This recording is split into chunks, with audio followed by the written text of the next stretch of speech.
So I want to. What's up, guys? This is Louie, and today we're going to talk about the Switch 2 jailbreak. I want to share somebody else's video with you and just share some thoughts about it. And when you can expect it, and kind of give anyone, regardless of how much computer knowledge you have, a little bit of insight into how Switch jailbreaking works, and why it might be a while until we see a Switch 2 jailbreak.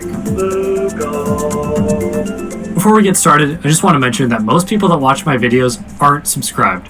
But subscribing is completely free, and it's a great way to support my channel, and I upload a new video every single Sunday.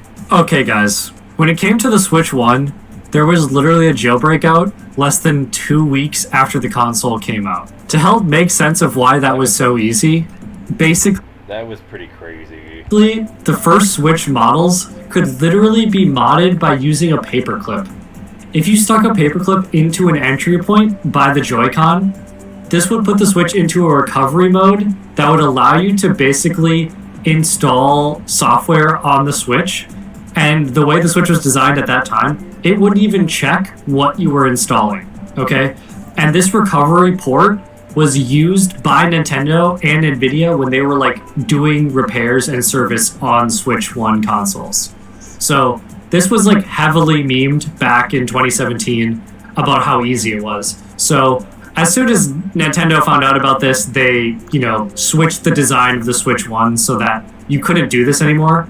So right now there's like a hot market for Switch 1s that have certain serial numbers because you can mod them super easily. Oh yeah, just use eBay, for hackable Switch, by the way. Literally with That's like basically my official advice if you want to go down that rabbit hole. Paperclip, you can jailbreak it. So those Switches, the first run of Switches, are susceptible to that, but all the Switches they made for years, the Switch Lites, the Switch OLEDs, none of those Switches are susceptible to that flaw. But basically, this method only worked on the Switch 1 for a short period of time before Nintendo caught it, and there's no way that this method will work on the Switch 2. One, we probably already would have figured that out, and two, Nintendo's not going to make that same mistake. There is a different method that you can use to mod the Switch 1, and it's called voltage glitching. Voltage glitching sounds kind of scary and complicated, and it is a little bit, definitely more complicated than... I totally want to learn more about it, just because of the fact that it's not just the Switch 2 that I'm interested in hacking, it's being able to re-engineer just about anything for my own purposes. The first method I talked about, but basically what it involves is cutting the amount of electricity that goes to the CPU, basically the brain of the Switch. And when you cut the amount of electricity that's going to the CPU, it can skip certain instructions, right? So the processor is like always processing things, thinking about things, running through what it's supposed to run through. And if all of a sudden it decreases in voltage, it's not able to run at full speed, and it will skip certain protocols. An important protocol that you can skip is verifying signatures, right? So people have made software that runs on computers that basically allows you to skip the voltage only when the processor is verifying the signatures, which skips checking if the software is like legitimate and signed by Nintendo. So this is kind of a gimmicky strategy.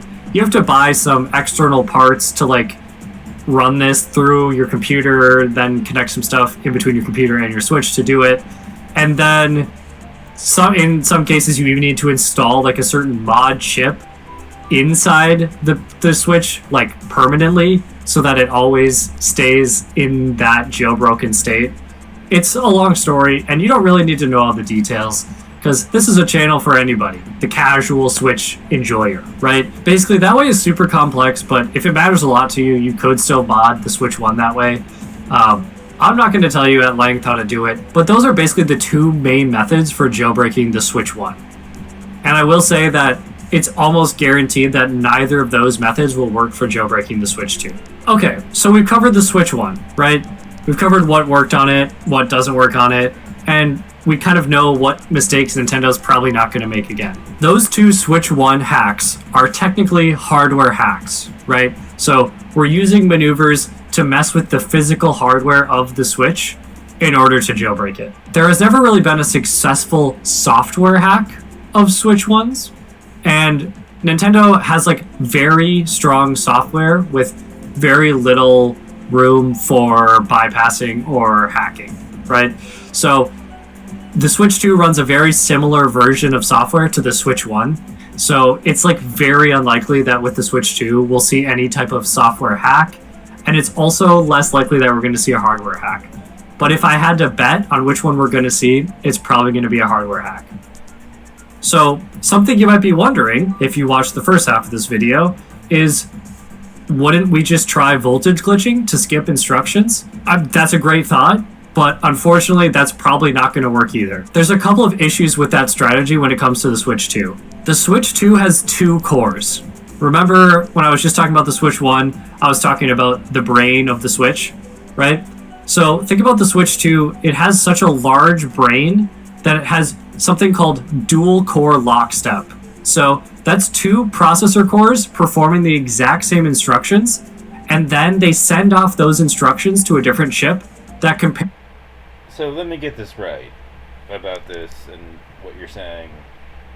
Do I have you correct that there's a dual core thing here, and then there's a third CPU that is completely disconnected from the 2 cores over here? It's a completely separate CPU that's over on the side and down, the chain from this, that does this verification process? Because if it's not one of the cores that is in the CPU and it's a completely separate CPU, then how you would design a mod chip?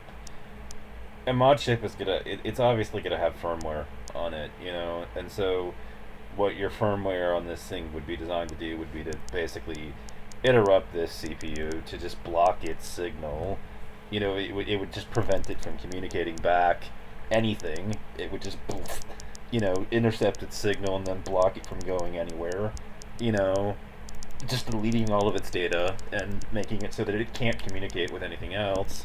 And then it would do essentially the same thing that it does, only it would just skip to the step where it's verified and everything's okay, and then send that back 100% of the time, no matter what was sent to it. It would intercept. You just basically set it up so that instead of sending to this CPU, it's sent to the mod chip, and the mod chip would just send out everything's okay all the time, no matter what was sent to it.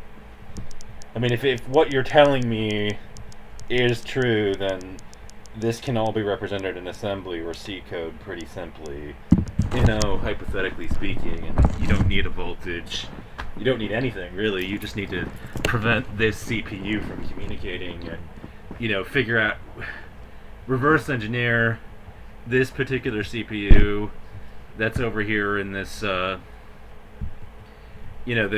this one right here, reverse engineer the CPU that's, that it's being sent to, essentially that, the arrow is pointing towards, figure out its language and everything, and then wire yourself up so that instead of sending to the CPU, you're sending to the mod chip, and then, the mod chip sends back, everything's passed.